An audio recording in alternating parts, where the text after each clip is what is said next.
What's with the attitude? We're not allowed to have bad days. No, everybody's entitled to a bad day. Like I said, but over on a day is not fun. no, I can understand that completely. I'm trying to be nice and courteous to you, and like I'm getting a lot of heat. I understand you're having a day, so I'm not trying to make it any worse. This is a warning ticket for you to slow down. That's it. No court date, no fines, no nothing. I'll ask you to pay attention to the speed limit signs, get to where you're getting to safely. Are you good? No. No? Anxiety is killing me. Is there anything I can do for you? You sure? Give me a hug? Yeah. Come here. Come here. I moved down here to get away from an abusive relationship. And I'm clean and I'm sober for 4 months. Take a deep breath, all right? Everything's going to be okay. Okay? You're on the right path. You're doing what you're supposed to be doing now, okay? Don't lose.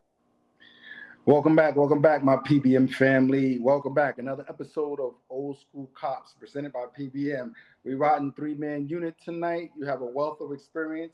You got my boy Shane, who was a commander of the SWAT team. He also was the tactical. He also was a member of a tactical team that concentrated on drugs and guns in the Atlanta area. Excellent police officer. He did excellent work from the community for the community. Also, we got statesman Ted Golden. He's been policing neighborhoods throughout the whole country for 40 years. I was 10, by the way. Just want to say that, Joe. I was 10. He was a city cop, did very well, did excellent work. Then he took his talents to the federal government, became an excellent DEA agent. So when I tell you got a wealth of knowledge and experience about policing, that's what you have in this 3-man unit here. This particular video, I'm glad somebody sent it in because most people send in videos where we see officers just beating people down and violating policy, getting sued. This particular video was actually an excellent video, just display that what we know as officers who work in the community, that you have this happen more times than most people see, because most people don't show these type of videos. But we know, working in the community, working in law enforcement, this does go on, and I'm glad to see that we are able to display that, officer did exactly what he's supposed to have done. He saw a person in real distress. Instead of trying to, really harp on the person's attitude, because it started out, she had an attitude, and he was like, yeah, there's something definitely wrong. Let me just give this woman a hug because she really is in distress and she needs it. And it made a world of difference. And so anybody who needs to learn from this video is law enforcement, is cops. Look how this individual, this woman, just changed her whole demeanor, her whole attitude, the feeling that she had before the stop, during the stop, and then after the hug. You can really change somebody's life at a moment of distress. And this officer displayed the perfect example on how to do that.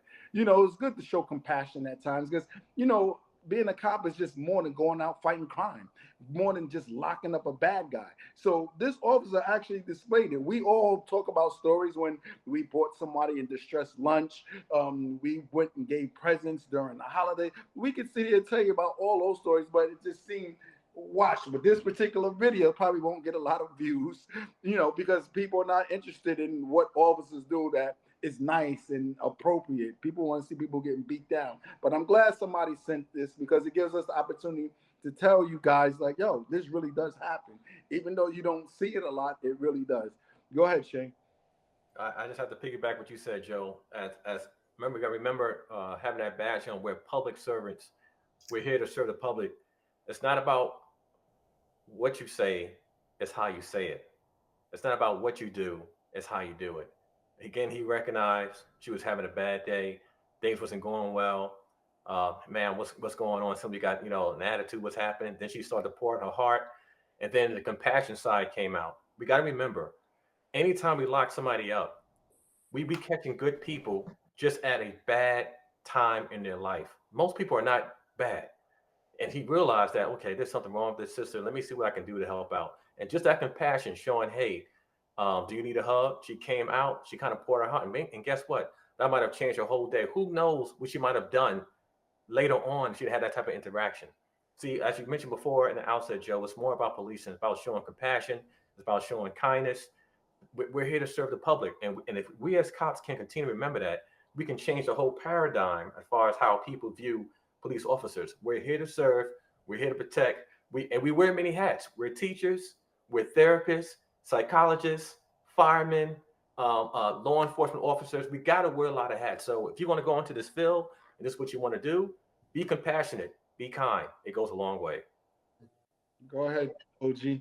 Ted. The humane aspect of law enforcement is not shown enough. We go into situations and circumstances that scar us for life. I've seen some things that I don't want anybody else to have to see. Endured some stuff that, I mean, you know, we all got PTSD.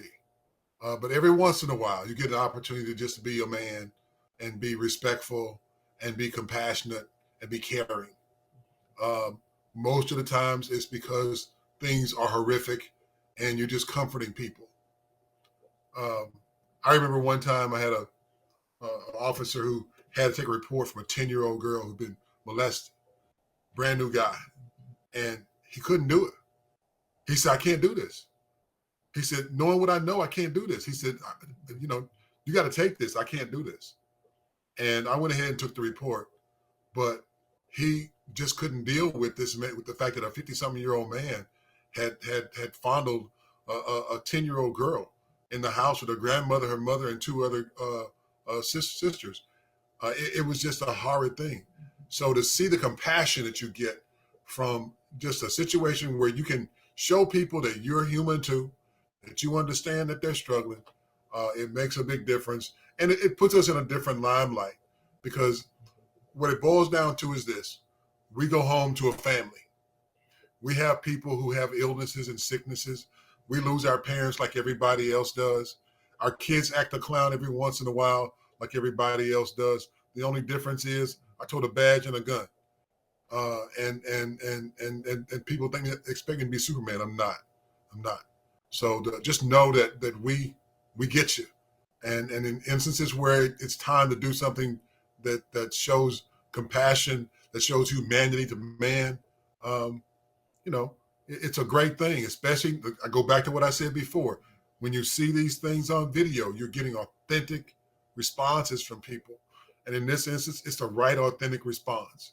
It's not somebody talking about blowing your brains out, or, you know, why you driving so fast, or where you trying to go, turn them, and you don't talk to me like that. He showed compassion. He asked for respect, and then he gave respect, and ultimately he gave his humanity to her. Let me give you a hug, you know, because you need this right now. So it's a blessing. I'll put it to you this way. I walked past a lady the other day, and she was humming. And I said, whatever's bothering you, it's going to be all right. And she looked at me and she said, I know. And that's the part that we know.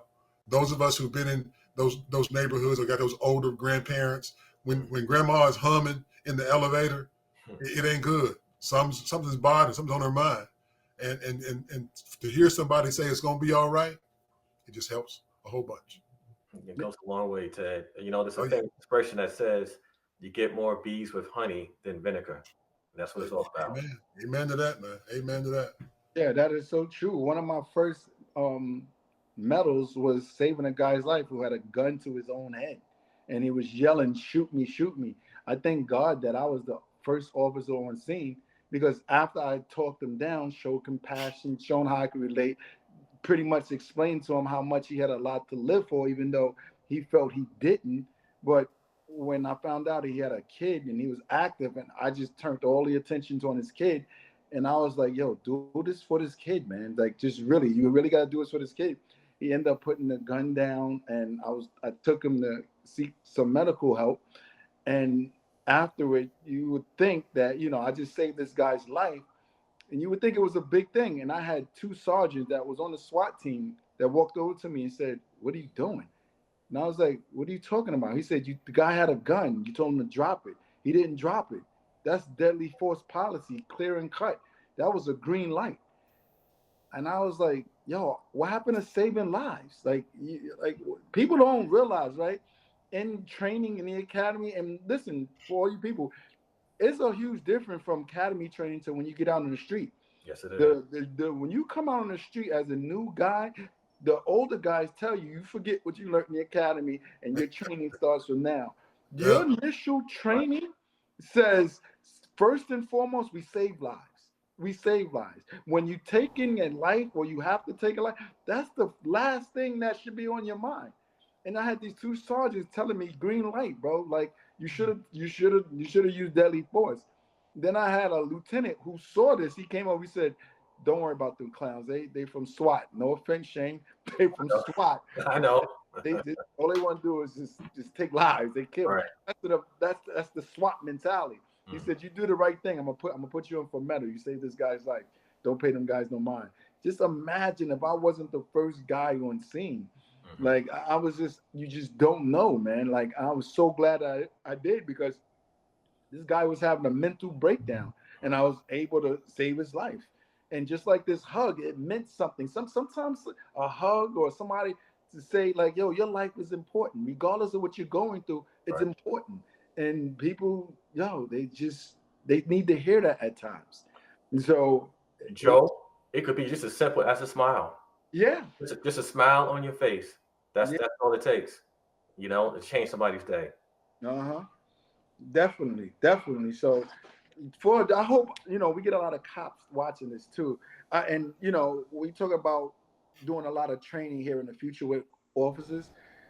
If we had to tell you anything, sometimes, right, depending on the situation, you could flip it with kindness. You could flip it with love. You could flip it with care. Just caring about somebody could just change the tone of the whole situation. So if you don't learn anything else on this particular video, learn that. Just try it. Just try it one time. It ain't all about locking somebody up. You're a public servant. Sometimes you have to show compassion. That's just what it is, man. Listen, if you got any beef with the law enforcement, cops, whoever it is with law enforcement, your fight is in the courtroom. Don't fight on the side of the road. You do not win with a cop on the side of the road. If anytime you ever seen any vindication from any victim of police brutality, it was in the courtroom. So keep that in mind. Take your fight to the courtroom. Get home safe and see you next video.